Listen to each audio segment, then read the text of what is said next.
Hey everybody, welcome to How the Sausage is Made with Chris Cosentino, where I talk with chefs, restaurateurs, athletes, philanthropists, and pretty much anybody that inspires me.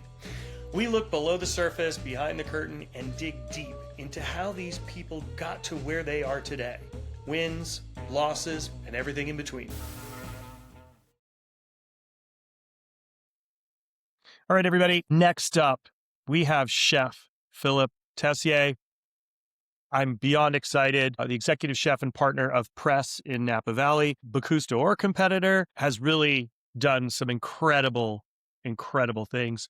Chef, welcome. Thank you for taking time out of your insane schedule right now, because I know you're dealing with Bocuse d'Or things and as well as the restaurant and the new restaurant. So thank you for taking time out of your busy schedule to join us today. Yeah, absolutely. Great to be here. So, Chef, when was it that you started in the kitchen, or was this something that you kind of fell into? Because everybody gets there a different way, right? Was it something you knew you wanted to do, or was it kind of a summer job thing?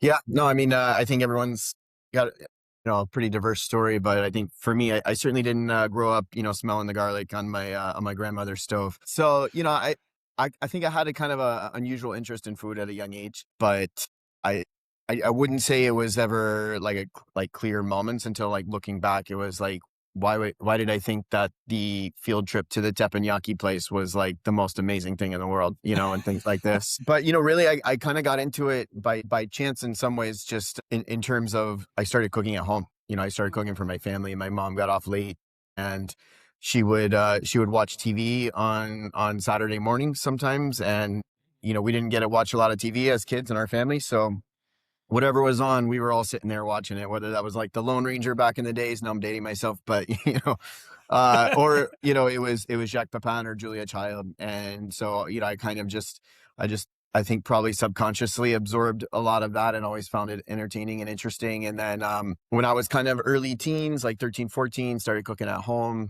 and then kind of got to that point, in high school where you're like, all right, I got to figure out what I'm doing with my life. And I knew I enjoyed cooking, and I just decided like, hey, why don't I just get a job in a restaurant and see if this is something I enjoy doing, and then decide, is this a hobby or a career? And that's when I kind of stepped into the restaurant world. What was that first job? I was super fortunate. I got a job at the Williamsburg Inn, which was in Colonial Williamsburg, Virginia, where I grew up. Yep. So historic hotel, kind of your quintessential, like high-end kind of tourist style hotel. But, we had the lounge buffet, and then the fine dining restaurant and the room service and all the pieces. And so I kind of stepped into this world at 16. I started in the dining room, actually, because I think that's great. Yeah, I think that's a great thing. It is. And, most people don't know that story, but like for me, it's always kind of given me a starting point and a mindset of like what service is all about. And, it wasn't my strength. I'll tell you that much. I remember this guy came to me one time. He called me over the table. I'm like this pimple faced 16-year-old with braces. And he's like, this fish doesn't seem fresh. And I'm like, I didn't know what to say. I was like, I'm sorry to hear that. And he just kind of looked at me like, did you really say that? So I quickly found myself in the kitchen, not by choice, but yeah. So I was 16 years old, and I went to a career fair with the Colonial Williamsburg Foundation, and they had numerous different jobs. And fortunately, kind of found myself at a place where there was chefs who had gone to culinary school. The executive chef used to cook for the royal family of Norway, and had a really illustrious career. And so instead of being, at the local Applebee's or something else, I found myself in a place with like actual culinary professionals. So yeah, about 6 months in, I got moved into the kitchen. And I remember, I'll never forget coming down the stairs with my toque on and my chef's jacket and my name tag. And I stepped out to go and make a giant batch of potato salad for the grill at the pool. So I thought it was the best day of my life. Yeah. What year was that? Because you're talking, did you have a neckerchief too? Was it the two? The whole shebang. Yeah. I was dialed in. Yeah, no, that would have been, I think it was 1996. Wow. Yeah. Cause I went to school a year later in 97, when I was 17. It's amazing, right? You think about the thought process behind the uniforms, and it was very regimented, very military. And you walked into that. So you were already set for culinary school because you went from that world of complete regimented systems to a culinary school, which has the same. Right. Yeah. I was like kind of shocked actually. You go into culinary school and you're like, I'm 17 years old. I'm going to go into this class with all these other people who are like better than me. And then, I realized I had gotten an actual really great school, for a year and a half before even stepping into culinary school. And, I felt like when I started at school, I was already ahead of the game, which was really encouraging. And what school did you attend? So I went to Culinary Institute of America in Hyde Park. Nice. And did you just do the 2-year program there? Or did you stay for the full extended? So I feel like I did the 2-year program, but I feel like I got a double education there, mainly because like the first week, I had no money, and so I just went to the Escoffier room, the French restaurant, which is now the Paul Bocuse restaurant, ironically, and stepped into there and was like, "Hey, I need a job. Do you guys hire anybody?" And the guy was like, "Did you put that suit on just to come up here for a job?" And I was like, "Yeah." And he's like, "You're hired." So I was like, okay. So I actually spent the next 3 years of my life in that kitchen. So I worked as a student in the dining room. I worked in the kitchen, wherever, the classes coming through, a lot of them, especially in the PM classes, had a fewer number of students. So we'd fill in the blanks, whether it was on the canapé station, pastry, or, doing service. So I got to know the chefs. I got to work through there. And basically I was like practicing what I was learning on a daily basis throughout my whole time there. And then after school, I stayed on as a student teacher. I think they call it a MIT or manager in training now. So I stayed on in that kitchen for a year with Bill Phillips, who was the chef. And then Xavier Leroux was the chef in the PM with the PM team. So I was in the morning. And then, basically that kind of paved my way to go to France afterwards. That's pretty incredible. I mean, it's like you made the most out of the opportunities. I think anywhere you end up, the more you put in, the more you get out, right? Yeah, 100%. I get really annoyed when people are like, "Oh, this and that about school and everything." And I'm like, look, nowhere you go is going to be perfect, right? But like, Yep. you're going to get out of it what you put into it. And, for me, it was finding the opportunity to work and, expand what I was doing and being intentional about your work, not just to make a paycheck, but something that's also contributing to your career at the same time. I think it's really important what you said in the beginning. You showed up, you put on a suit, you were on campus, you had campus housing, you put on a suit to show up to ask for a job. That's I was huge. like, this is, it's so interesting to me, like how people just expect things to come to them sometimes, and it's like, it just takes that little bit of effort and that little bit of like thoughtfulness in what you're doing to really kind of set yourself apart from the rest. Yeah. I mean, showing up in a suit says commitment. You want the job. Yeah. Said I thought about this. It's not a casual idea. Yeah. Exactly. I'm not showing up in Right. flip-flops and shorts, hoping they'll bring me in the door, which is, yeah. I mean, it's those little things I think that were instilled when we were younger, when we were kids, like show up, look the part, be the part. Yeah. I mean, I think especially in today's world, if you make that intentional effort, like you're already a step ahead of the rest of the game, and having a sense of thoughtfulness, professionalism, respect for where you're coming. I'm always kind of flabbergasted when I'm like asking somebody in an interview, so I always ask them, "So what do you know about us?" And it's like, "Well, not much," and it's like,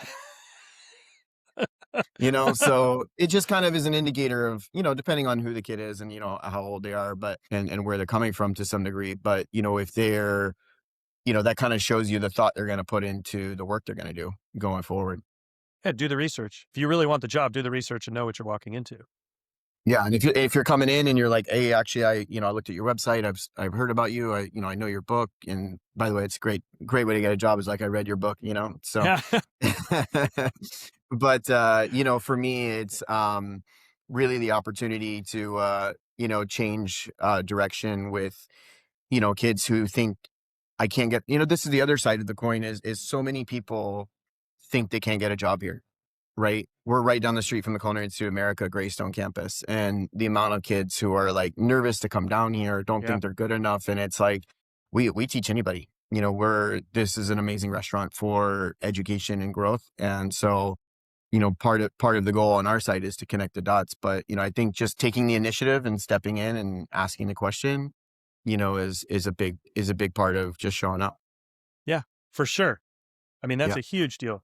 So you do that, you stay on for the teaching assistant or what you manager and training program. And then you said you were heading to Europe. Where did you go next? Yeah, so I was super fortunate. Xavier Leroux was the chef that worked in the PM of that restaurant. Basically helped me kind of carve a path to France, and I went to a small restaurant called L'Essentiel in Chambéry, which is like an hour east of Lyon.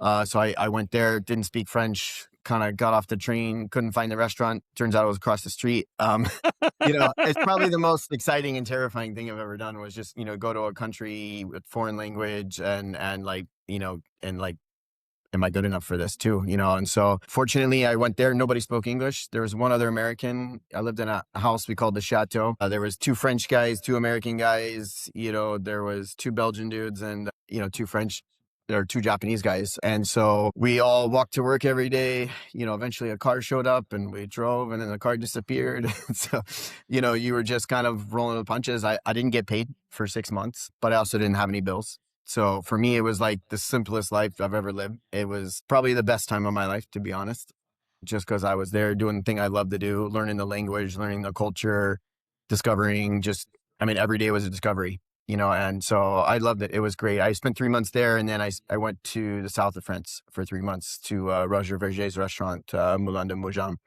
Wow. So, and that was beautiful, just being in Provence kind of really, when I came to California, it was kind of like, okay, I'm kind of back in Provence again to some degree. So, yeah, it's been, that was a really like kind of galvanizing moment for, me as a chef in the career and just realizing so much about, it's not just, I could have gone to New York City, and learned how to cook. Right. But coming to France, it was learning about the culture and how the culture is defined by, in some sense too, food and its importance, in a society. And so I think for me, that was kind of a huge takeaway and learning the language as well. So the work schedule for you in Europe, and I think for everybody to know the systems there. I mean, it's a very regimented system. So were you doing 6 splits or were you 7 days a week? What was that work like? So it was both restaurants. So I worked 6 days. The first restaurant was open 6 days. The second restaurant was open was open six as well, but they had a 5 day a week schedule. And I just was like, I have no money. Can I just work 6 days? Like, I'm here to learn. Like, I don't, I left with $3,000 in my pocket. I spent $1,500 in 6 months because I had no money and I was there to work. So I treated myself every now and then to a croissant or something in the afternoon. Took a nap under a tree in the park. But yeah, our schedule was 8 o'clock in the morning. You're in the kitchen. You're there until 2 in the afternoon, 2:30, and then you take a break. Come back at 5 for service to start at I think it was about 6:30 or so. And so you got that break in the afternoon, and then you were there until 11:30 at night, sometimes midnight. So that was 6 days a week. And, it was a grind. It was like, some days you're just like, get that afternoon break and you want to walk around and see some things. And some days you're like, I'm going to go take a nap under a tree somewhere. But yeah, I think just between school and like doing school and working and then coming into that, I think just putting the hours in and like you absorb so much knowledge in such a shorter period of time, when you're putting that kind of time into it. And it's not easy, but if it's what you love to do, like it's great. Yeah, it's not work.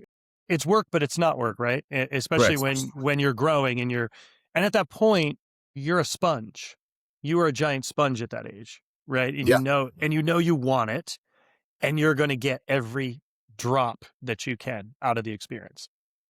Yeah. You learn, I think I learned over those first years as much as like what to do and how to do it and like all the techniques and everything. I learned as much about that as I also learned what not to do. Like Yeah. how I don't want to manage and how I don't want to run a restaurant. And that is not the right technique. And just, I think just also like how, I'll never forget like how I was treated there, and like we just did our big all staff meeting yesterday and like our focus is on, the guest experience, the team experience, hospitality, like how we make people feel. And, I'll never forget how I felt being in a foreign country and the people who came alongside me and made me feel welcome and at home, and the other people who, were like, you're the stupid American, Yeah. So, the sous chef was like, this guy was like a total pill, and he's like, what are you making for a staff meal? And I'm like, this is beef bourguignon.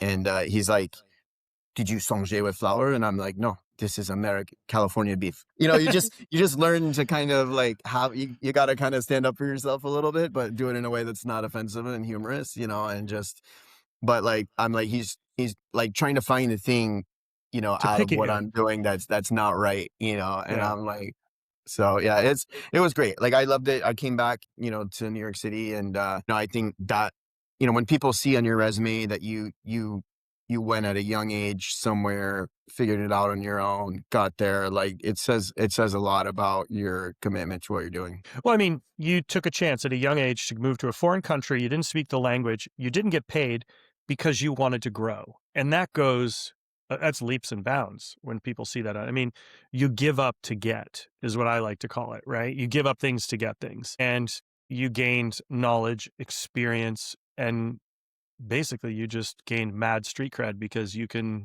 had the chops to stay there.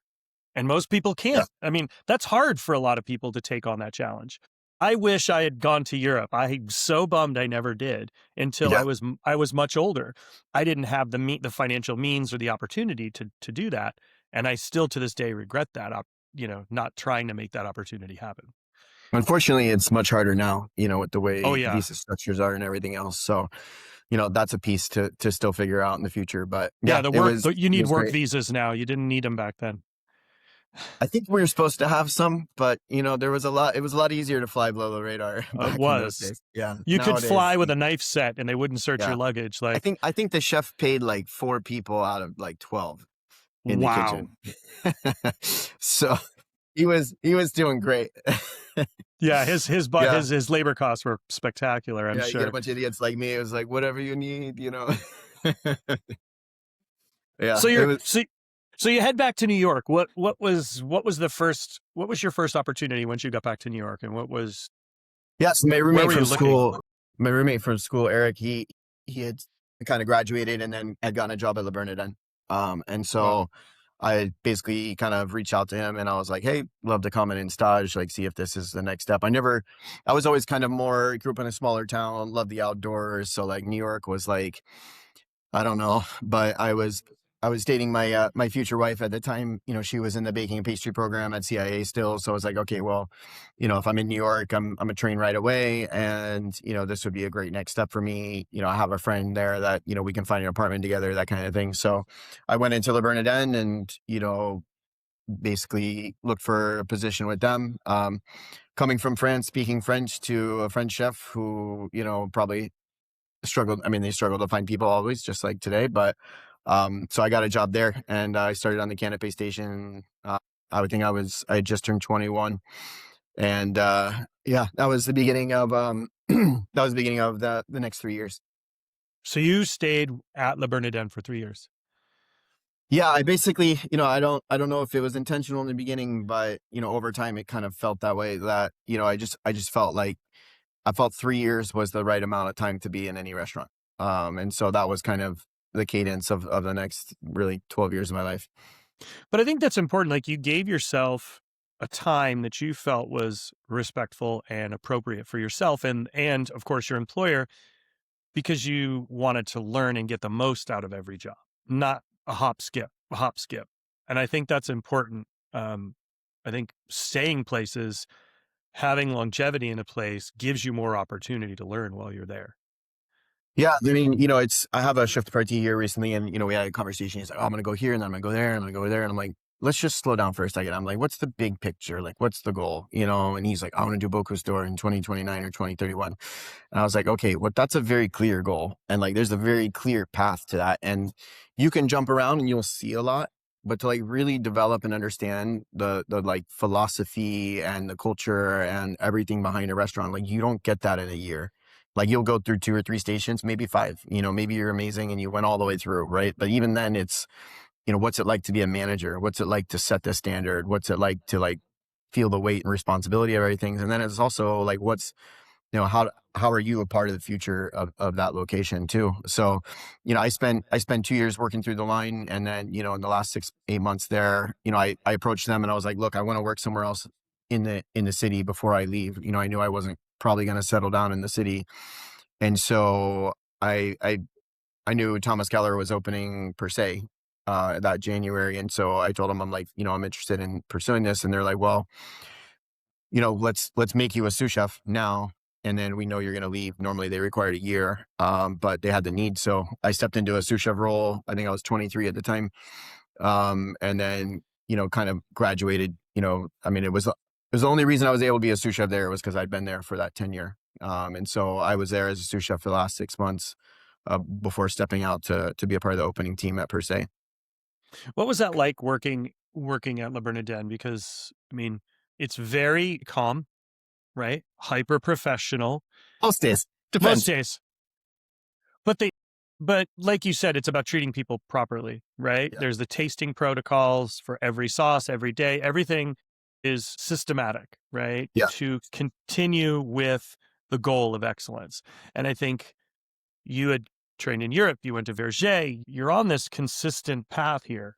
I see a consistency in choices, and that's a directive in your career, like where you want to be. Was that the goal in the beginning, or did you start to see this setting yourself up over and over and over again for this? Yeah. I think when I was younger, my mindset was, I want to work for the best. A friend of mine had told me, he's like, look, the small places will always be there. You can always go back. You can always go down. Right. But like when I was young, I knew I went out of family one day and all of that. I'm like, I'm going to work for the best while I'm young and work as hard as I can. So then when I'm older, and I want to have a family or whatever, I can make choices. And I have options, right? I have as many options. I've created as many options as I want for myself. What I didn't realize was how hard it would be to say no to opportunity in the future, and so, over time, there's been kind of three clear things that have gelled the decision-making for me in my career. And like, one is like, always work for the best. The second one is to be a part of a great team. And the third one is always, to always be learning. So if I ever find myself in a place where those three things aren't happening, then I know it's time to move on. I know I've kind of hit, a ceiling of some kind. And it's shifted now that I'm older. It's kind of like, we need to be the best, we need to be creating the best teams. And I need to make sure like I'm always still learning as well. That has never changed. And so I think it's what I love most about what I do is like, I've literally been doing this for, I don't know, almost 30 years now. And I still feel like I'm always learning, always trying to be better, like always trying to figure it out, if you will. And, it's obviously different tiers. At one point, it's trying to figure out the fish station at Per Se. And, then it's, how to run a restaurant at Bouchon. And, now it's how to do about 17 different jobs in one day and build the team underneath me and know how to step out and when to step in. It's a delicate balance. So you finish your 6-month stint as the sous chef at Le Bernardin. Per Se's opening, you head there. Was that an instant job? Did you have to stage? Did you have to, go through this? Did you have to come to Napa to train, or was it just, were you brought in? Yeah. So I mean, answering your question, Le Bernardin, I mean, Le Bernardin was like one of the most efficient restaurants I've ever worked in. We did 100 people in an hour when I was there for, kind of pre-theater. Like between 5 and 6:30, it was just like boom, boom, boom. I think just, the way they had it set up where, if you were on there was like the back of sauce station or the monk station, they called it. And you would go and you would work on garde manger, then you would work for first course, and then you would come back to your station, do that. And you would do that all night. If you were like the back of the sauce station, you came in at noon, you ran lunch service. Cause this guy, Vinny, was like, I don't know, he must have been 55 years old, old Jamaican guy. And just like, he made all the sauces in the morning. He was like a legend there, Yeah, I know all about it. But service, we're like, Vinny, just do the lamb. Like, he was not like the service guy, but like he was a total baller in the morning making all the sauces. And, everybody wanted to learn from him. So, you learning like the movement of the team, like taking the pressure off of service and how that allowed us to do what we did was pretty, to this day, super impactful. And then the sauce making there, if you're the saucier, you're making 12, 14 sauces, all the sous chefs line up to taste everything before pre-service. So, these are a lot of things that to this day I implement in what we do here. But going from there to Per Se, I was like, I'm a sous chef, at Le Bernardin, like I worked in France, like, I thought I was, somebody special. I walked into Per Se and I was like, I know nothing about food. Just the the people who had been assembled, I mean, you're talking Corey Lee, Jonathan Beno, like Chris Lamadou is sous chef there, and like Richard Capizzi and Sebastian Roussel, and like the page, just every single position across the board was like just filled. Everybody who had been a chef became a sous chef. Everybody became a sous chef, became a chef de partie. And it was the amount of information we were given in the first month, the whole French Laundry team coming out to train us, it was, you just were drinking from the fire hose. And it was like super intimidating, but also like super exciting. And all of us, who came in as the opening team at the chef de partie level, like we all sort of banded together for survival. And, it was super exciting. I mean, here we were all like in New York City being a part of the most anticipated restaurant opening in the country. And to be able to do that at that point in my career was really exciting. I mean, you're talking massive talent running this restaurant. I mean, you got top tier talent in this kitchen. It was literally the best of the best. And, I was probably one of the last hires. So I interviewed with Jonathan Beno. I reached out to him via email, and then he set up an interview. I think we went to Witchcraft or something, and, had an interview. And, next day he's like, sent me a note. He's like, you got the job, you'll be a poissonnier. And I'm like, yeah, I just remember like, doing the little dance in the house, like I got the job, so it was great, and like I just felt super fortunate to be there. And you were there for how long? So I was there for about 3.5 years. So we all started in January, and then I left, I think it was basically like May, June, Wow. in 2007. And so my oldest daughter was born, when I watched my wife shoving a stroller onto a rush hour subway, I was like, I don't think this is the future we want, and, so, we knew we were going to kind of move out of the city. And then I kind of approached Chef Keller and was like, look, like I want to move out of the city, thinking about some opportunities. And then they kind of were like, well, why don't you consider coming out to California? So that was when I came out and kind of looked at the restaurants out here, and started with Bouchon. Corey Lee at that point had moved to French Laundry. So he had offered me the executive sous chef position there, which was a huge compliment and also massively intimidating. But Bouchon was like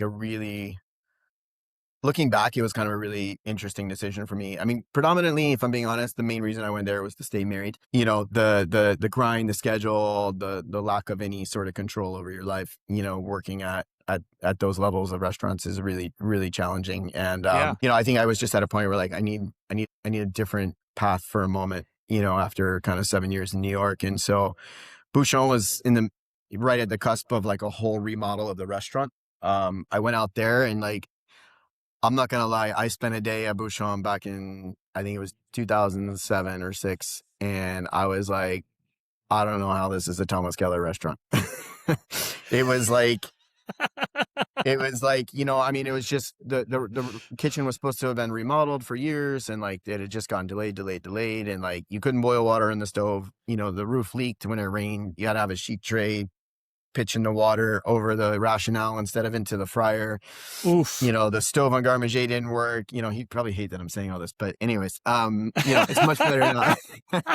And I just basically, I kind of just looked at the two things, staying married as being a core thing, but also just like, for me, it was like the idea of impact. Like I could go to the French Laundry and just be another person in the history of that restaurant, or I could go to Bouchon and have the opportunity to like totally change this restaurant and totally evolve what this restaurant was. And it was sad to me because Bouchon had opened in Las Vegas the same time we opened per se. And over the next 2.5 years, all the conversation shifted from, Bouchon, Yountville being the flagship restaurant to now like, look at what we're doing. Mark Hopper was there, alumni from, French Laundry, and like brought like a lot of that layer into that, which had never existed at Bouchon and Yountville. And so, kind of my thing was like, it's sad that this is not the flagship restaurant anymore. It doesn't feel that way. And so I basically decided, look, I want to go there. Salary was a little better and like felt like I'd have a little more control. And like, I also wanted to learn the business side of things and the financials. And I knew, that wasn't really the focus for me at the French Laundry. And so kind of stepped out of, the super high end fine dining world into, being a chef de cuisine. And, I was 27, I had the opportunity to like kind of run, a restaurant. And so, that was the next journey. So I stepped into there basically kind of October 2007. As a chef, I'm always asked the same question. What's your secret to making a restaurant quality dish at home? It's not just the ingredients, it's how you bring them to life, and it starts with the right tools. Heston's ProBond professional clad cookware collection will give you control, consistency, and confidence. It's cookware that makes you want to cook more. Check it out at hestonculinary.com and use my promo code COOKWITHCHRIS for 10% off your first order. And I want to talk about the fact that you recognized something, which I think is huge because not a lot of people do. And their marriage blows up because they're on this path that they can't step back enough and look at the forest through the trees and realize that the grind does grind down, relationships. And I think you recognizing that is massive because, as you know, there's a divorce rate in our industry that's through the ceiling, right? Yeah. It is a very demanding, and like I say, you give up to get things, but sometimes you give up the wrong things to get what you think you really want, right? And you recognize 100%. That. And you recognize that. Yeah, I think it's super important. And, I'll put it this way. I'll pause on that statement because it'll kind of disrupt the flow here. But no, it's all good. The importance of recognizing that, what we do, first of all, I never see it as a job, right? I see it as my profession and what I do. Yeah. But being strong enough and willing enough to recognize where you're at as a person is so critical. And, the world's a different place than it was when I was coming up through things. And, management was like, this is who I am, get on board or get out, and you adapt, you adjust, that was our role as a part of the hourly team, if you will. Whereas today it's that doesn't work. It has to be this is who I am. Who are you? And then how do I, as a mentor for you, get the best out of you? And if I get the best out of you, you'll give us your best, and it just takes that extra effort to understand an individual. And that is super critical. And so, for me, kind of recognizing that moment in my life of just kind of I can always get another job. I can always go and work for somebody else. I could work anywhere in the world with the path that I've been on, but I'm only going to be hopefully married once, Yeah. And how this has to be a priority in life. And so, taking that side step, if you will, even though I think ultimately it was the best thing for me because I went straight into the recession. I remodeled an entire restaurant and I learned how to operate a business. And, I think ironically enough, fast forward 3 years later and Chef Keller's coming to me and he's like, I want you to be the exec sous at French Laundry because, there's big transition up there with, Corey was leaving and this kind of thing. And so, the job I had said no to that I thought I never was going to be back on that path again is now kind of dropped in my lap again, 3 years on. So I think just, if you're always in pursuit of excellence, you're always in pursuit of your best, opportunities will come. And, I think Chef Keller always said, where there's one opportunity, there will be another one. So, being patient enough to make the right decision, I think saves you a lot of heartache sometimes. And also, I have dodged the bullet more times than I like to think about of making the wrong decision for the path I've been on. I think that's huge, right? It's a give and take in our industry, right? You really need to work with your team and work on a level that you have the expectations, they understand what the expectations are, but there's also a give and take. We have to give them what they need just as much as they have to give the restaurant what the restaurant has expectations of, and setting those expectations and goals as they have their goals and their expectations. So it's really about meeting in the middle but also understanding, right? And I think understanding yourself helps you understand your team. I think it's the hardest thing I do. It's the hardest thing I do right now. The younger sous chefs I'm bringing up right now, they're all in, right? They bought into the philosophy, idea, mentality of what we do. When I bring in people outside of, more mature professionals who are coming from the restaurants like I came from, it's almost impossible to get them to adapt to the mentality we have, which is, this is a team-driven restaurant. This is not a chef-driven restaurant. The first core principle we have here is servant leadership. Your job here is to be, if you're a manager here, is to serve the team. The second thing on there is accountability. There is nobody above the law here, myself included. and we hold each other accountable, and like the culture has to be the culture, which means it has to be defined enough. And then it's like, look, like it's very clear when you're painting outside the lines, and it's super hard. I've had numerous difficult conversations, and I'm just like, I told one of my pastry team members, like, I will put a Costco croissant on the counter. It means that if the only way we can do what we're trying to do here is by treating the team this way, like, I'd rather just put a Costco croissant on the counter and have a great restaurant, have a great bakery, have a great cafe here. And, it's helping, like, our vision here is I want to prove to myself that we can achieve the same level of excellence of everywhere I've come from, but do it in a way that we're proud of who we are as individuals, as people. And the biggest compliment anyone can pay us is that this is a great place to work. Being able to kind of look back over the course of my career and like look at, who I was through those journeys and through those moments, and be real about it, and not paper over the cracks or give myself an excuse for like why this was this way. It's recognizing why it was that way, and being determined to not let that environment be created again. I love that. So did you go back to the laundry? So I did. Yeah, I dove back in. I will say, going back to the French Laundry, at the point I was at, I had 3 kids at that point, and I went back to the French Laundry. I think my youngest, actually, now that I think about it, so part of me going back to the French Laundry, we agreed, I was like, hey, it would be great to go and see what they're doing at Per Se, because like so much had changed. Jonathan Bennett was there at the beginning, and it was when we started that restaurant, it was the amount of times like at the French Laundry, I'm like, if somebody else tells me that, I'm gonna like strangle them, because it was like, it was just like everything was like, well, at the French Laundry and at the French Laundry. And so, actually one of the best things that happened when we opened was the fire. And we had a fire a month after, which I was literally standing right next to the wall. Jonathan Meadows still blames me for the fire as a joke, but we were there, and it was like everything was like about replicating the French Laundry. And then that was the goal, that was the vision, that was the idea, and we were like hugely successful at it.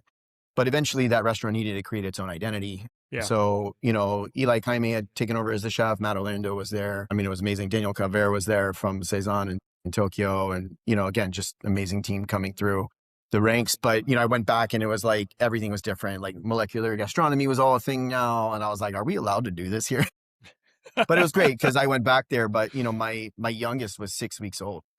Oh, wow. And like we flew to New York, the whole family spent 2 weeks there, and then came back to the French Laundry. So I took over as executive sous chef with, 3 kids, one of them basically a newborn. So it was, and also, going into the French Laundry at that point, Corey had left, a lot of the sous chefs had left, Tim Hollingsworth had taken over, and, Matt Peters had just come in from New York, and myself. So it was like a whole new crew. So it was a big, I think, like kind of evolution period in that restaurant that, was pretty challenging for all of us. So it was tough. It was probably, for me, that was the hardest 3 years of my career, was going there and being a part of that transition, both because of, the professional challenges, but also the personal level of responsibility and intensity. Wow.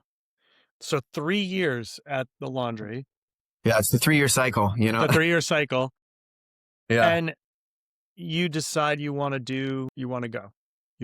It's time to fly. You hit the 3-year point. How did that conversation go with Thomas, and how did that conversation go with your wife? Because now you have to it's a new thing. It's a new place. It's a new starting anew all over again. What was that like? Yeah. Well, it's nearly impossible to find the right time to leave the French Laundry. There's, people who've been there for years and years and years, and so for me, I had to sign up for an international competition to leave the French Laundry.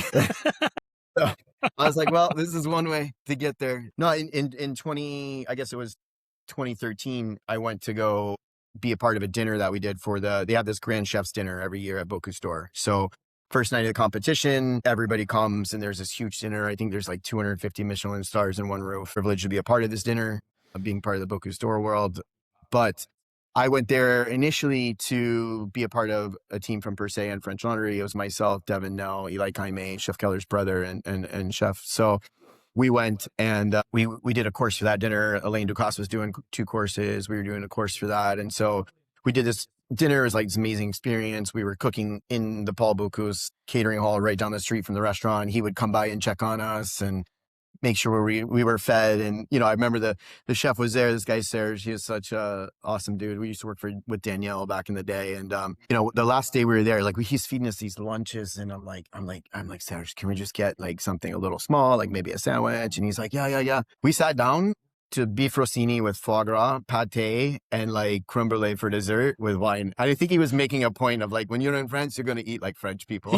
He gut bombed you. He knew it was going to make you so good, tired. Thank you for the sandwich. But it was amazing to be there. And then, the next day we went to Bocuse d'Or because that was the second day of the competition. And so we got to go watch Richard Rosendale compete. And like, I'll never forget walking in that stadium and just being like, I had no idea the energy in here, the patriotism, and then just watching all of these chefs. I mean, it was such a defining moment for me. And like, I was like hooked immediately. And I also felt like oddly, for whatever reason, I'm like, I feel like I understand this competition. Like, I feel like I understand what the talent, the drive, and everything that this competition requires. And so we went to dinner. I think it was the following day at Paul Bocuse restaurant.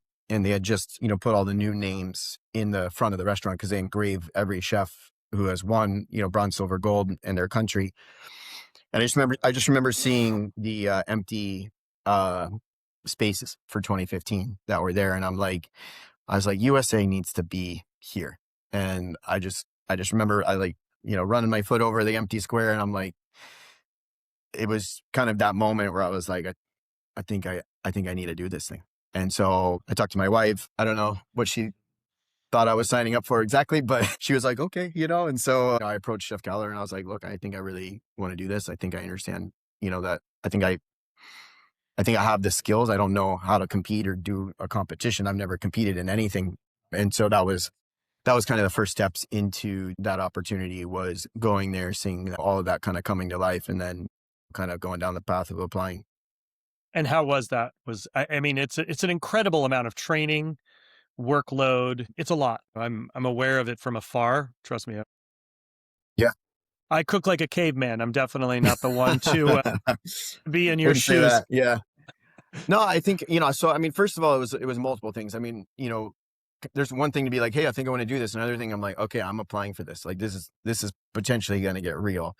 And like, I mean, when you looked at who was competing, I'm like, how am I going to go head to head with these guys? And so, I gained a lot of confidence. Mentor had just formed, in 2008. And, now it was kind of like they were supporting the candidates a little further. And so I looked at I was going to be, basically our coaching team was going to be Dave Barron, Grant Achatz, Gabrielle Croyther, Daniel Blue, Thomas Keller, Gavin Kaysen, Richard Rosendale. And then you have little me, So I was like, well, if everything goes pear-shaped and I totally suck, as a minimum, I'm going to spend a year working alongside all of these people and having this experience. It kind of felt like there was no way to lose other than the demand on your own personal life, perhaps. But so, that was a confidence builder. At the same time, I was the only American in the country that applied for this that year.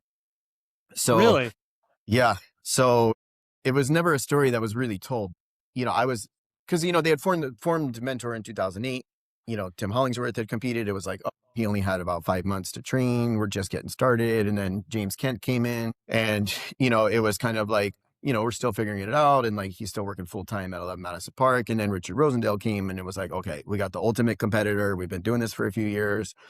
And, every year there's a documentary, there's a book being written, and it's like, we're going to go win this thing. And so, 3 years on, we had taken 6th as the best in those 3 years. And so three rounds. And so when I came in, it was like, well, if they couldn't do it with those guys with this amount of time we've now had, then like, I don't know if this is ever going to happen. So, a lot of the sponsorship had kind of dried up in other things. And so, there wasn't a lot of confidence around the opportunity.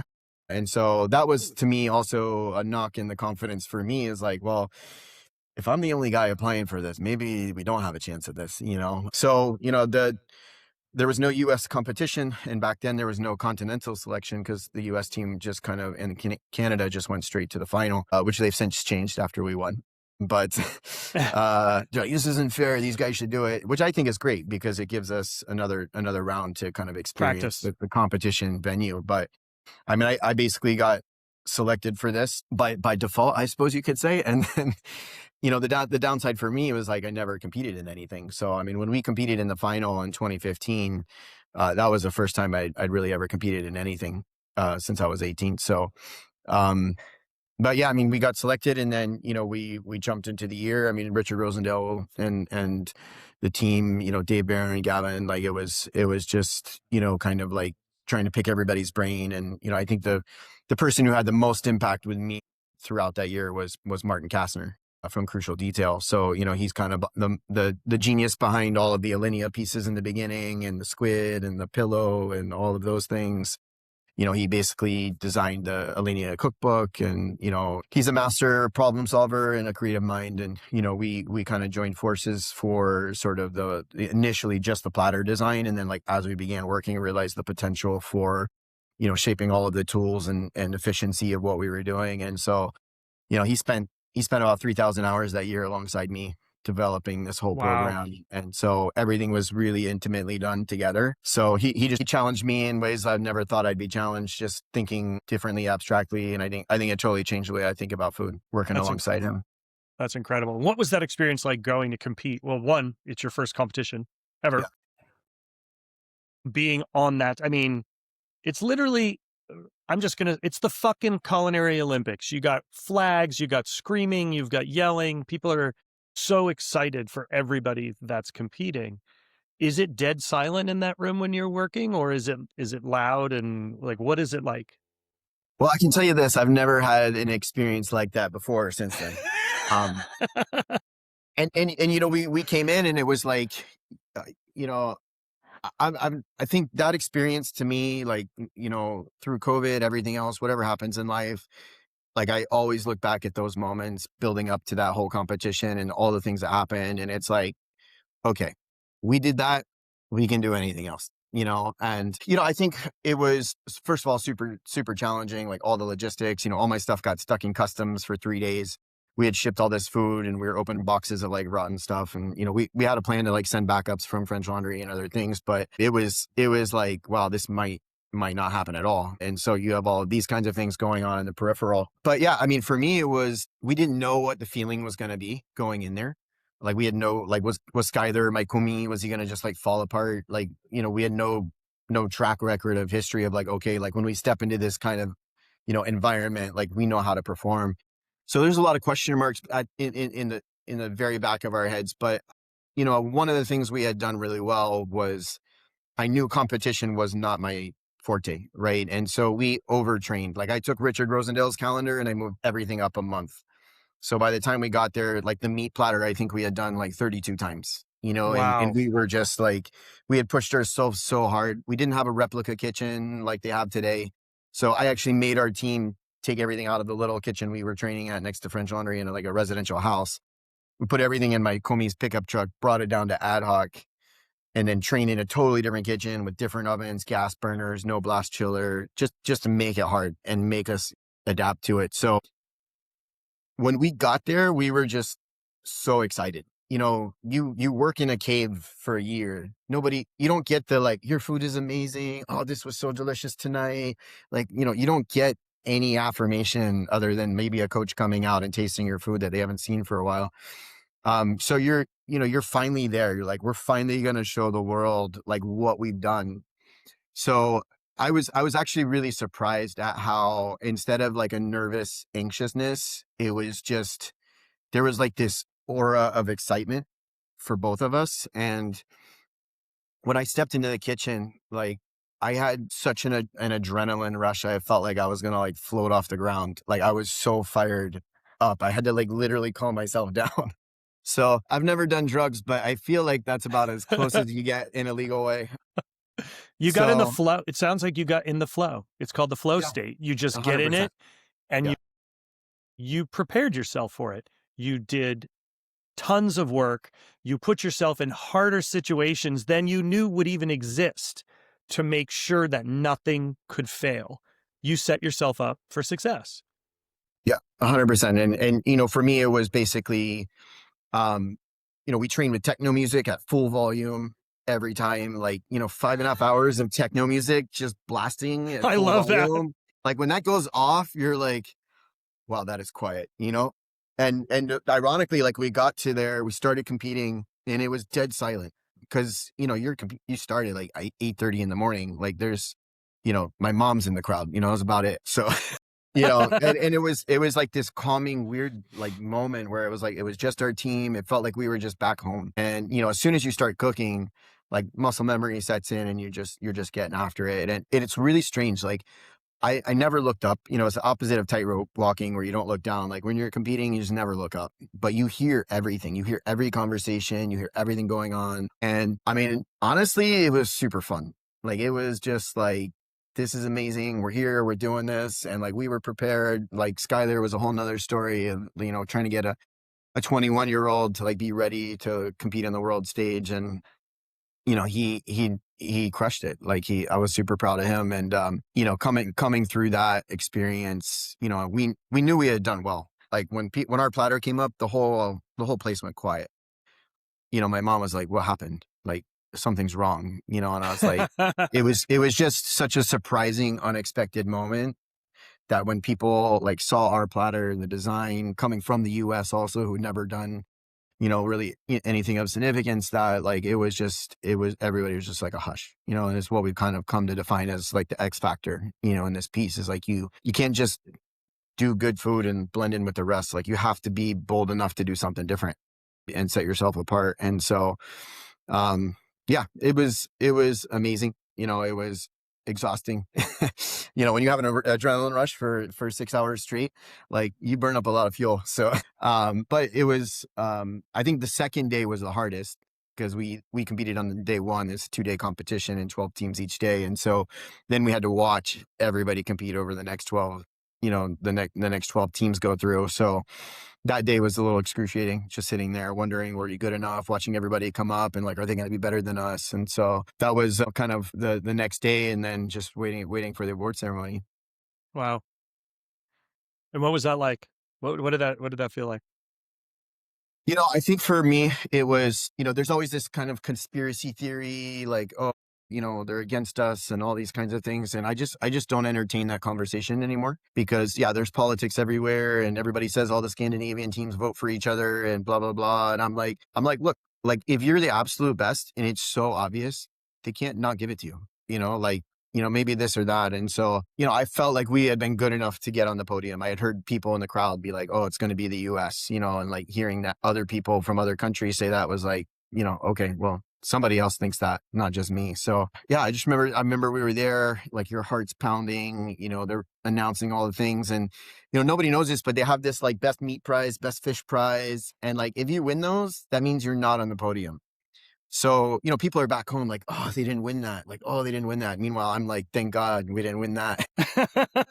And then they announced, so one of the things of like, when I started competing and you start seeing all the other competitors from the other countries, so I was up against Tommy Milamaki from Sweden, who'd already won silver. Orion from Norway had already competed previously. The guy from UK had taken fourth and he was coming back. I think there was one other country where a candidate was coming back. So I'm competing against people who've competed either 2 to 3 times in this and been around competitions for decades. So when they announced Tommy Milamaki as bronze, I was like, oh boy, we could actually win this thing. But, they gave the envelope to Grant Achatz for silver. And I was like, I don't think this is a mistake. And so when he announced us as the US, I just remember like, what I didn't realize was how much stress I was under, like you're just firing on all cylinders all the time. But like, I just remember this like incredible like excitement, but then also just this massive sense of relief, for a full year. This was all I thought about, like at one point I'm like, okay, we're getting close to this competition. I gotta think about what's next. What's my job going to be when I'm done? And I couldn't even think about it. Like you couldn't even process. There's just so much. You're dreaming about it. You're waking up thinking about it. And so it was just amazing to see us there and to see the US get the recognition that, I felt like the chefs in this country are as good as not better of anywhere else in the world. And so to be able to show that we are capable of that as a country. That's always kind of been, I think, looked down upon a little bit in terms of our culinary. I mean, we don't have a culinary history in many ways compared to other parts of the world. So that was just an amazing moment. And then the scores came out, and you're looking at the scores and it's like, wow, we were 9 points from gold out of 2,000. I was like, we went from like all the way back here to like almost winning this whole thing. And it was like, wow, this is amazing. And then 2 weeks later, I was like, wait a minute, we were 9 points away from winning this whole thing. So then you were kind of like, this is annoying, and then that was where it kind of turned into like, we gotta go back and finish this, and win this thing. So that was kind of the beginning of, sort of moving into the coaching side of things. Wow. What an experience. So one of a kind. One of a kind. So you do this, you come home, no job, but you've also just podiumed on the biggest the culinary Olympics. I mean, it's like, you should be on the cover of a fucking Wheaties box, right, in my opinion. Yeah, the funny thing was that nobody knew about this back then. There was one guy from America, from the media, Doc Scones, you probably know him. He's the only guy there, so it's like this weird, most exciting thing we've ever done. And then you're like, a couple articles and you're like back at it, so it was things have changed quite a bit from then, which is great. Yeah. So what's the next step? You're going to help coach, as you just said. Yeah. What is the next moment for you after that? Well, first of all, I'm renting from Thomas Keller. I'm an employee of Thomas Keller, and I need to take advantage of this moment to get out of here. So, I had to move. I had to find another job. And, there was this gentleman, Christoph Mills, who, we had used some oils from him. He's a German guy that was friends with Martin Kastner. And, he came by and I was like, oh, I'm going to meet the oil guy. And, turns out he used to work for Polyscience and, was working in this whole kind of culinary technology world. So I ended up meeting Stanley Chang from Heston and kind of got wrapped up in this new project. And they were like, hey, I signed up basically to work part-time, make the same amount of money I was making at the French Laundry, working 90 hours a week. And he's like, oh, why don't you come live in my house in my vineyard? I kind of realized later on he was just wanted me to be his private chef. So, it actually was perfect. I found a job with them. It was outside of the restaurant hours. I knew I wanted to coach.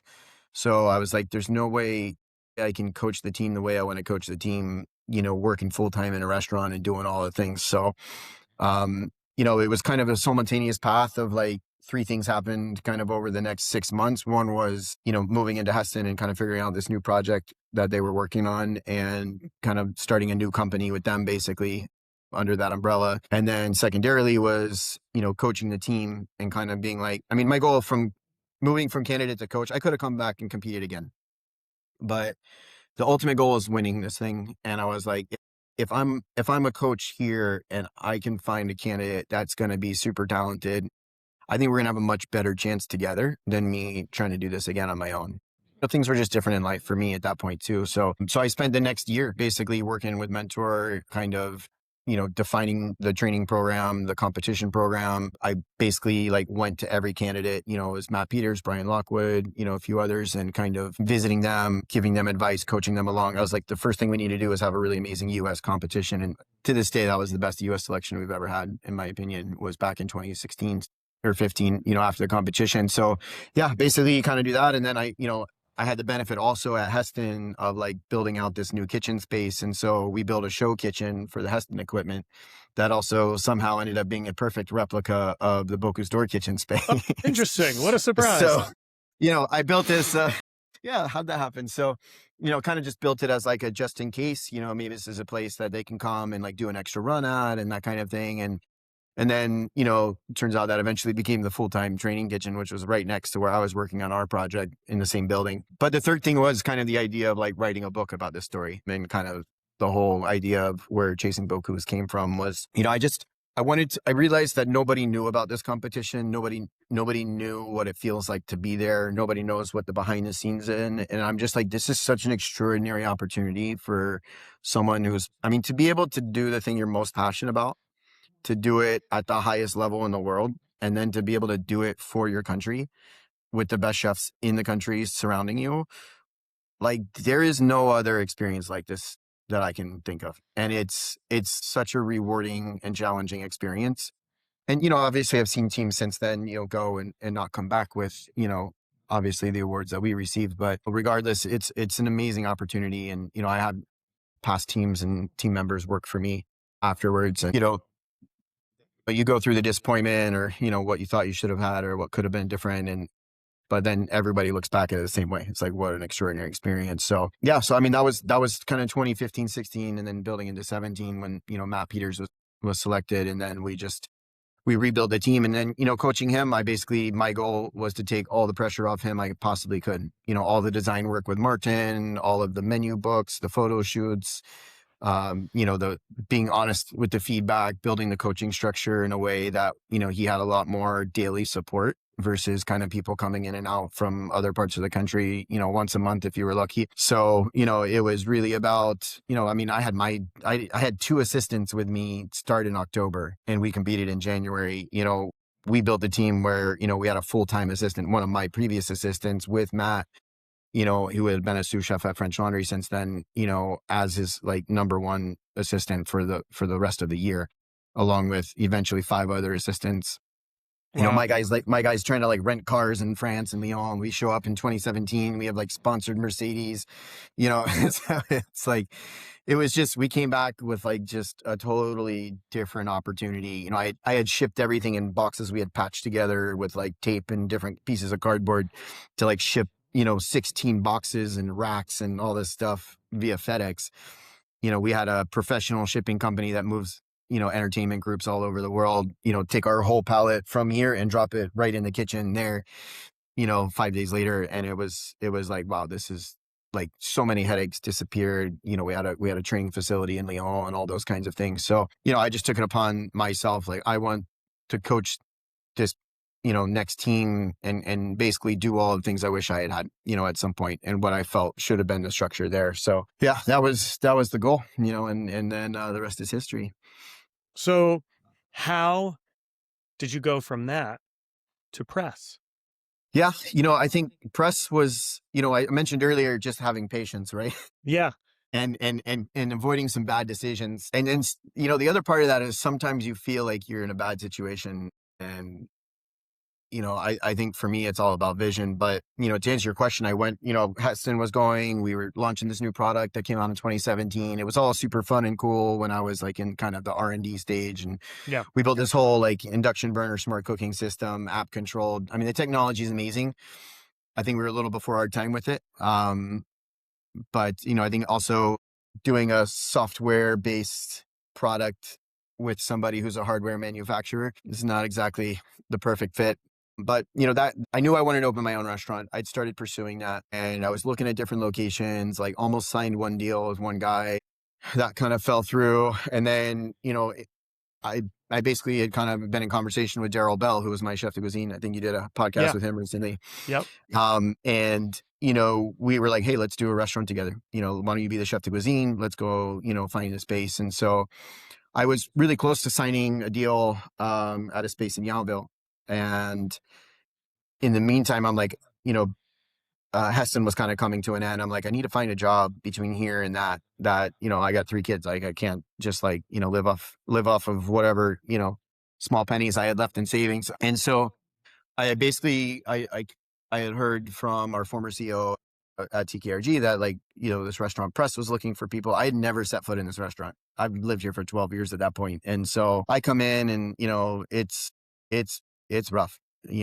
Leslie Rudd started this restaurant in 2005. He ran it kind of his way. He passed away, unfortunately, in 2018. And so he then kind of stepped into, they kind of try to fill the gaps. And by the time I got here, there, I was a 7th chef in 2 years. So it was a struggle. And so, but they were like, hey, why don't you come in? And, I told him like, look, I'm looking to open my own restaurant. They had at that point become part of that conversation as well as potential investors. And so Daryl and I came in. My contract was 30 hours a week for 4 months. That was my contract from when I moved here in June of 2019. And it was 80 hours a week from day one. There was nobody here. The 2 sous chefs basically were gone within a month, for one of them already before we even gotten here. And we just kind of stepped in and we're like, well, we can't like be here and not make it what we do. So, we stepped in and like really pushed forward, hired 12 people.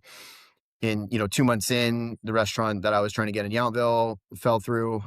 It's a whole nother story. But then, I'm like, I can't get stuck here. Like, I can't, like, I'm going to get stuck in this place. So, then the conversation began with Samantha Rudd and her husband, Mason, who are, now my partners here. And you're like, look, like, I was like, look, I can stay here and continue to work on this, but like, we need to open my thing, together. And so that was the goal. That was kind of the agreement. And so we're just getting ready to announce that I was a partner, in the business, in February 2020, and then COVID hit. And I just remember driving home that night and I was like, thank God I didn't get that restaurant in Yountville. Yeah. Because I would have opened in April 2020. So, just I've learned that, everything happens for reasons. God's got a plan. And, just learning to, make the most of the moment you're in. And that's what we did at Press. And honestly, COVID was a bit of a silver lining because it shut everything down. We wiped the slate clean. A lot of the old staff, that shouldn't have been here didn't come back. It gave us a way to kind of, I would never choose to do it like this again, just to be clear. Of course. But, it gave us a way to like hit the reset button. And, here in California, we hit the reset button like 3 times. So, by the time we came back out in 2021, the restaurant was already a different animal. And then we kind of added a little bit more of a green light to just kind of pursue a little bit more of a fine dining approach to the restaurant and the space. And then, from there, it's just been an ongoing evolution of remodeling. We've just spent 2 years in construction. We just finished a brand new kitchen that opened in November, which is beautiful and amazing. And, a private events kitchen that we built prior to that we ran the restaurant out of for a year. And then, we opened our new project understudy next door, which is a whole cafe, marketplace, bakery, teaching kitchen. So yeah, it's really amazing. I mean, if somebody had told me that, 6.5 years down the road, we'd have a brand new kitchen, the whole space developed. And, now we have a candidate for Bocuse store coming out of this. Like I would have been like, you're crazy. Yeah. Hey, I gotta plug the power into this real quick. Yep. Go ahead. I gotta shift over for a second. No worries. No worries, man. You're all good. Is that okay? Yeah. All good. Yeah. All right. All right. So now this is multiple years later. You've got new kitchen, Bocuse d'Or coming out of one of the new competitor now coming out of your kitchen, which is, it's kind of dreamlike, right? You get to literally mentor all over again from ground, which you already have been doing for extended period of time. You just expanded. Now, with all of that, and you look back at the path that you took, your 3 years here, your 3 years there, your commitment, is this what you'd always hoped for?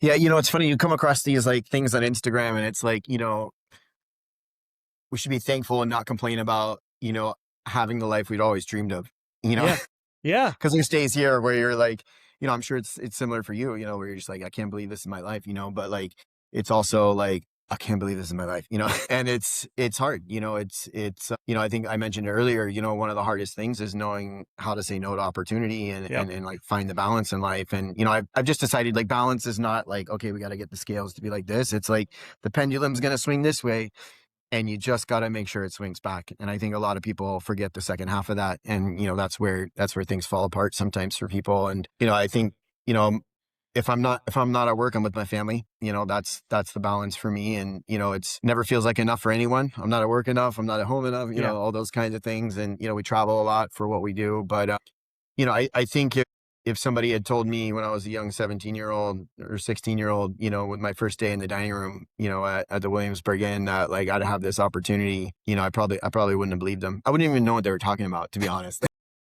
But you worked towards this. Everything you've done in your entire career, you've worked for, you've toiled for to get to where you are now. And it all led up to this. The decisions made you to be who you are today, which is incredible. Like you worked for this. None of this was handed to you on a silver platter. Granted, you did drop a gigantic platter of meat in front of the Bocuse store, but nobody ever handed you the platter, right? No, yeah. I mean, it's, I feel, first of all, I feel super blessed to have the opportunities I've had. And, I think, one of the things about, working for the best is not just, the people who have the most awards or, 3 stars or whatever it is. It's also about working for people who are willing to invest in you, and willing to like be a mentor. Yeah. I think there's too many restaurants where you get chewed up and spit out, and yeah, they have 3 stars, good for them. Like it says a lot about who they are and what they're capable of, but it doesn't define the character of a restaurant. And so for me, I think working for the best is just making sure you're working for people who are going to invest in you. I mean, you're going to do the work, you're going to put in the time. But, I told and we had an all staff meeting yesterday, and I told them, like, we're going to change the way we hire people. When we hire people, we're going to welcome them to the job. And then I'm going to talk to them about when they leave the restaurant. Like we have this whole thing where people are like, oh, this 2 weeks, it's not enough. Like people leave the restaurant, don't tell us or give us notice. I'm like, I want to be a part of your journey outside of this restaurant. And, our mission statement, we just labeled our restaurant group Generous Hospitality, and our mission statement is to be the most impactful restaurant group in the country. I'm like, why not say some crazy outlandish thing, but, I tell our team, I'm like, we're going to have more impact outside of these 4 walls. We're going to have more impact with instilling a culture and a way of thinking and discipline and expertise and excellence in the mindset of a group of people, and then sending them out into the world to then have influence in other places and emulate, hopefully what we did. And so I'm like, I want to be a part of your journey when you leave here. Like, I want to continue to have that relationship with you. I want to continue to support you doing what you're doing. And, I think it's up to us to change that narrative. I had somebody tell me that, leaving the restaurant there, when they gave their notice, it was like being dragged behind a horse through town. It's like you're immediately ridiculed for leaving. How could you leave us? You're made to feel bad. Then it's like you're demoted, and it's just you're kicked to the curb until your last day comes, which can't come soon enough, and so why would anybody give you more than 2 weeks if that's the way you're going to treat them, and they know that going into it. So,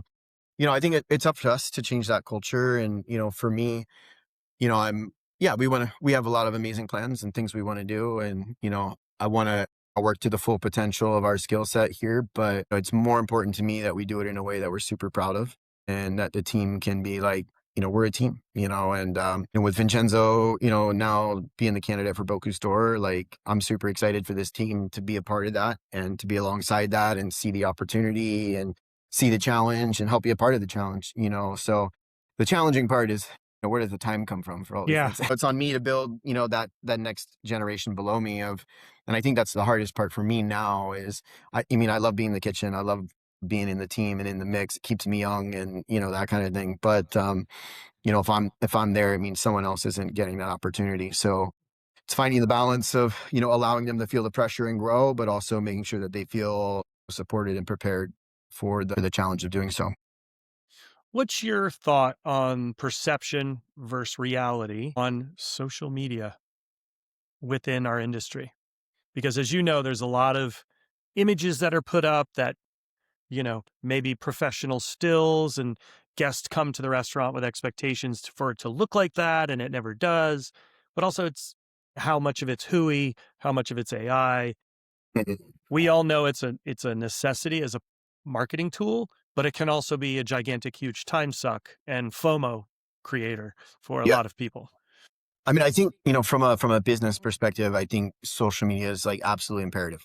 I spend time with our team every week about what we do with it. And when Michelin came through and we got our first Michelin star here, that was a galvanizing moment. This restaurant had a very colorful history for the tenure before that. And even more so, it made a difference for us. But I think Michelin has become very critical in this country, at least at a certain level. And I tell my team, I'm like, it's not about like just the business side or the recognition side, or we can like, puff our chests out and we're like, we have a Michelin star, it's the team, and, most of the people that I talk to, especially if they're coming from far away, which most do, the two things they reference is Michelin and social media.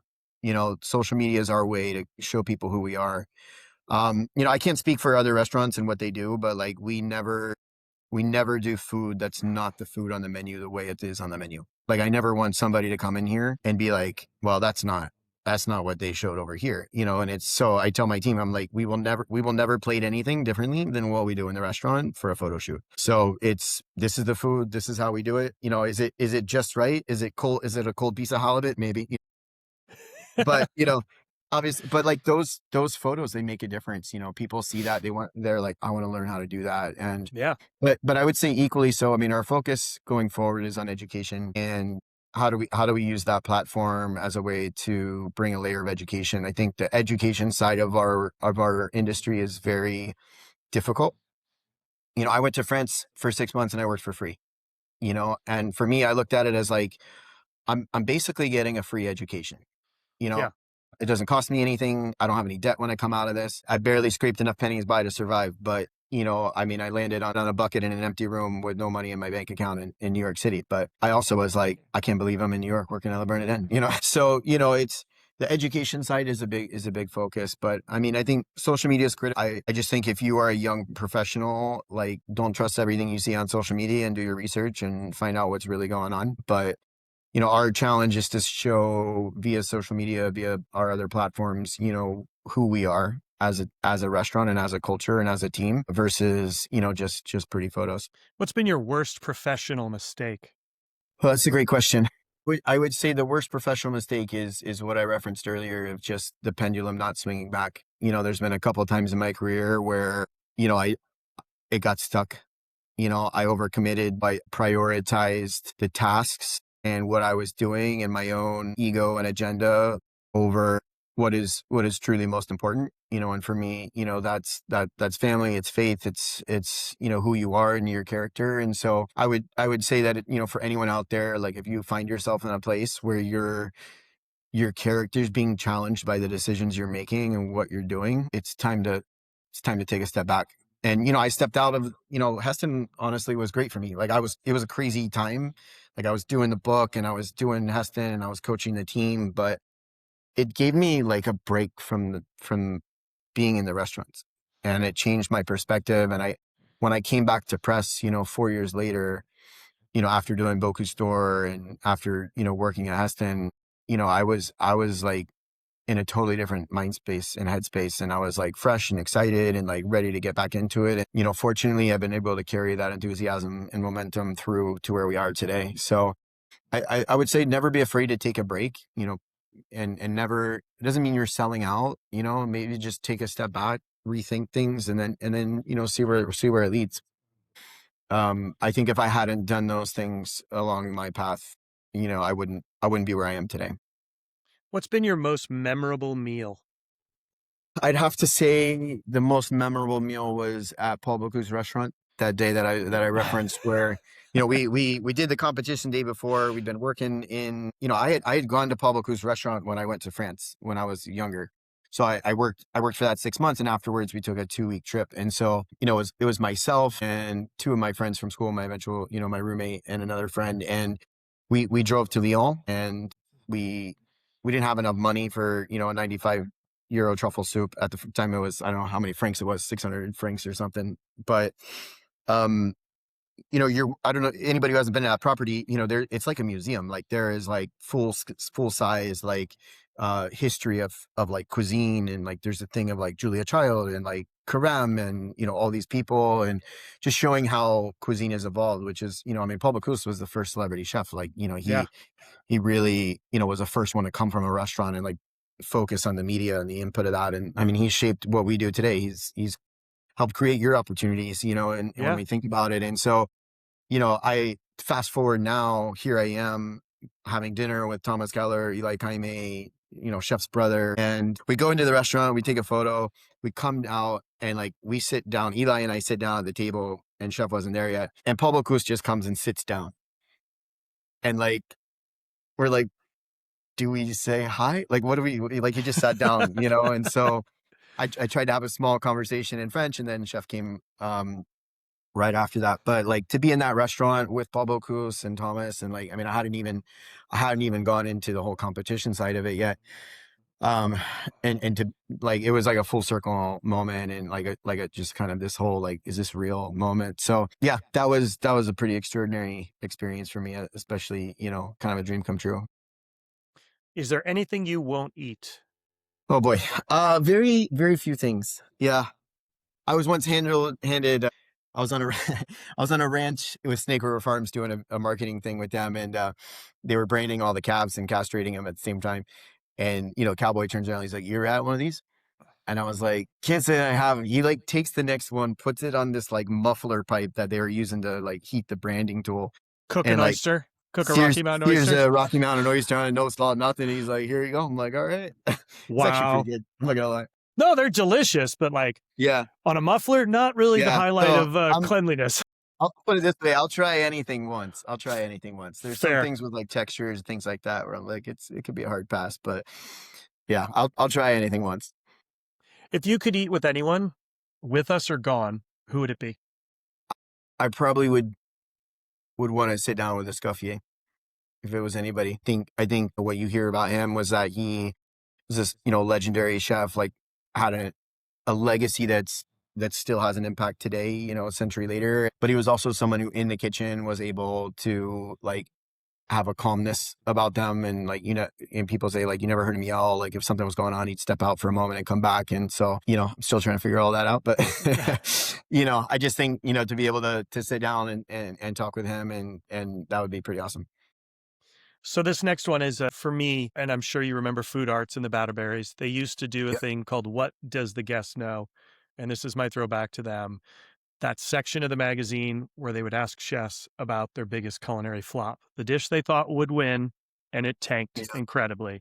And I'm sure you remember that section because it was so great to hear all of these chef restaurant owners admitting mistakes, right? And I think that's a huge thing as we get older, learning to admit what doesn't work, what does work, and also making sure your guests are happy. So what was your biggest culinary flop? Oh man, there's been so many. No, okay. We've all had them. I mean, Yeah. it is what it is.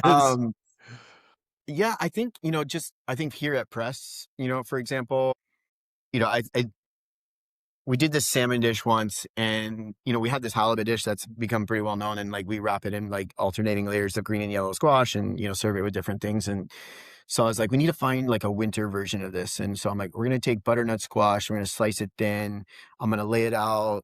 We're going to char the edges. Then we're going to like steam it and then wrap the salmon in it. And then we're going to do like, we used to do this oxtail broth at La Bernardin. So I was like, let's do like our version of this. And we had just gone to the farm and they had this like wild peppercorn leaves. And I'm like, we're going to steep this in here. And, we did an Instagram photo and it was beautiful. And everyone's like, oh, cool, awesome. And like, everybody hated it. It was like half of it come back, not eaten. It was like, they couldn't get the squash right sometimes. And it's like one of those things that like, okay, let's just never mind.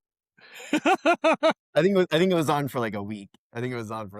But to your point of like things can look beautiful and not translate. It was a great photo. But yeah, and I think, as a chef, just, not getting stuck to our egos and recognizing like the guest is the most important thing, Yeah. and like if they don't like it, then like let's change it. So yeah, but I definitely remember thinking like, yeah, this is not working. Yeah. Do you have a favorite cookbook? I think I've always loved culinary artistry as just like a reference tool, It's a great book. for like with, the ability to just go in and look up, if it's seasonal or whatever, kind of things to go with. So I think when I'm working on like new menus and stuff, I always like to have that book around, outside of that, I don't know. I love just kind of like the Nomad. I love Madison Park Collection. French Laundry Cookbook was like my first book, back in the day. So I'd say those would be the top. What is your must-have kitchen tool?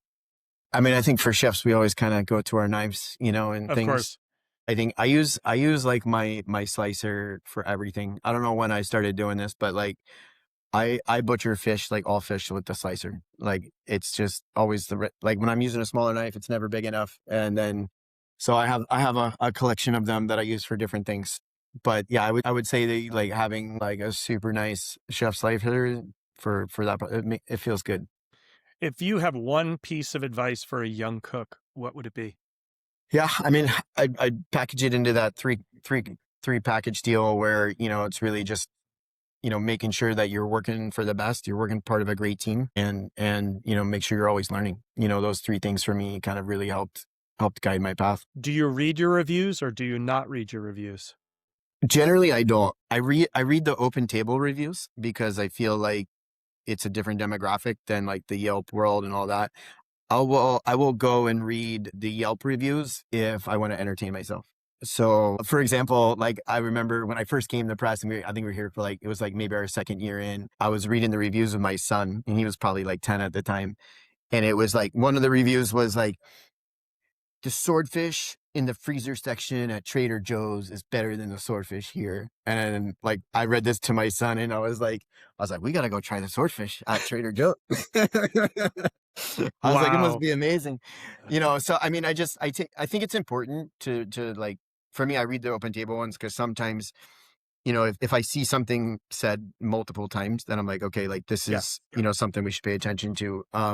So I do think it's important to it. But, I had a friend when I was living in New York and he was on Broadway and he was like, I never read my reviews. He's like, if somebody says something about a moment in there and I get to that moment when I'm performing, he's like, I can't get it out of my head.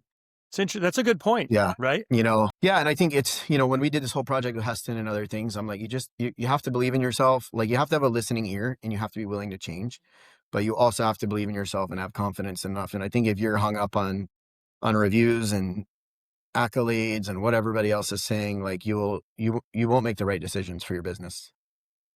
What's your favorite food city? Well, I still have never been to Asia. So if anybody listening to this wants to help me get to Asia, I'm all in. So I would love to go to Japan. I honestly think my favorite food city that I've ever been in is probably New York.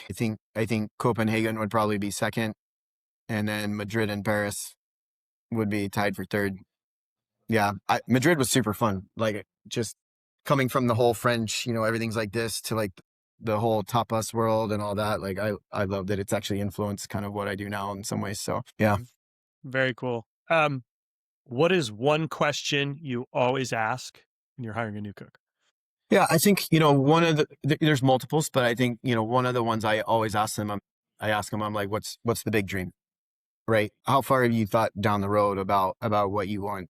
Not having one is not a bad answer, right? It just, because sometimes they're just focused on like, I just want to learn as much as I can, and that's a great answer, but it does tell me a lot about just kind of, where people's heads are at, what they're thinking about, what their goals are. And also like, do those goals align with this restaurant and what you're going to do here? So, for me, the most important thing is making sure that someone comes into this restaurant, they have the goals that this restaurant can help them achieve. And I told one guy he had all these ideas and visions, and I'm like, look, my goal for you is to take you from a young, passionate cook and turn you into a mature professional. And I'm like, you're not going to do that in 6 months. You're not going to do that in a year, So like, just let's calm down a little bit, focus on where you're at, get the most out of the moment. And, my goal is that you can leave here and you can work anywhere in the world and like, we'll help you get there. So that's our vision. And I think asking that question helps us understand, where people are headed. What makes you happy as a chef? It sounds really cliche, but like I get the most energy and inspiration from my team, especially now at the point I'm in my career. I think seeing these younger kids come up, remembering what I was like when I was them, and then seeing them kind of grow. And it's so great when you get somebody who's just totally, people come and their confidence can be totally shattered, from another restaurant that they've come from. And so, I'm always super aware of that and like bringing people in and helping them rebuild their confidence. And I'm like, you're here for a reason, right? You're here because you're good enough to do this job. Even if they had a horrible night and totally struggled, it's the opposite of like, I ran into a chef recently from the old school world and he's like, back in the day, it was just public humiliation. It just worked. Super effective. And I was like, the world's moved on, right? Yeah, a long time So, ago. I was like, wow, I'm watching these young kids come into their own and like fail and succeed and fail again and succeed. And, the other part about it is like, it keeps me young. I got kids now working for me that are younger than my daughter. So, it keeps me like young, enthusiastic, energetic with it. So it's why I try to make sure like I'm in the kitchen as much as I can be. Cause, I feed off of their energy and what they bring every day. I love that. Coffee or tea? Definitely coffee. Pancakes or waffles? I will take a waffle if you put it in front of me, just because pancakes are easier. Oatmeal, yogurt? I'll take some overnight oats. Bacon, sausage? Bacon for sure. Chicken, duck? A perfect roast chicken, I'd probably take, although that's a tough one. Beef or pork? Yeah, I'd go beef. Quail or squab? Squab. Hot dog, hamburger, Hamburger every day. ketchup, mustard, Probably milk. French fries, onion rings, French fries. taco, burrito, Definitely a taco. pasta, noodles, Probably noodles. raw oysters, raw clams, Oyster. lobster, crab. Probably crab. I cooked way too many lobsters at French Laundry. So Sea Yeah. urchin, sea urchin or caviar, caviar. black or white truffles, I go black actually. meatballs, sausage, Sausage. favorite pizza style, White sauce pizza. butter or olive oil, Butter. duck fat, pork fat, That's a tough one. I'll probably go duck fat though. Yeah. favorite acid to cook with, Meyer lemon. red wine, drinking now, beverage, Yeah. red wine, white wine, Probably red. light beer, dark beer, Light beer. white spirits, dark spirits, Summertime is white. Wintertime is dark. favorite sparkling. Like producer? No, just like, do you champagne, Lambrusco, Cava, Oh, yeah. Prosecco? Champagne all the way. Are you a dessert guy or a cheese guy? Cheese. Do you prefer chocolate or do you prefer fruit? Probably fruit actually. Honey or maple syrup? Maple. Favorite candy? Probably Sour Patch Kids. Late night You get me snack? some fruity sour stuff is my jam. Your jam? Yeah. Late night snack is probably a really good grilled cheese. Guilty pleasure? You know, most of the time I'm pretty disciplined, but you know, you get me some fast food in and out any time of the day. Yeah. What would be your last meal?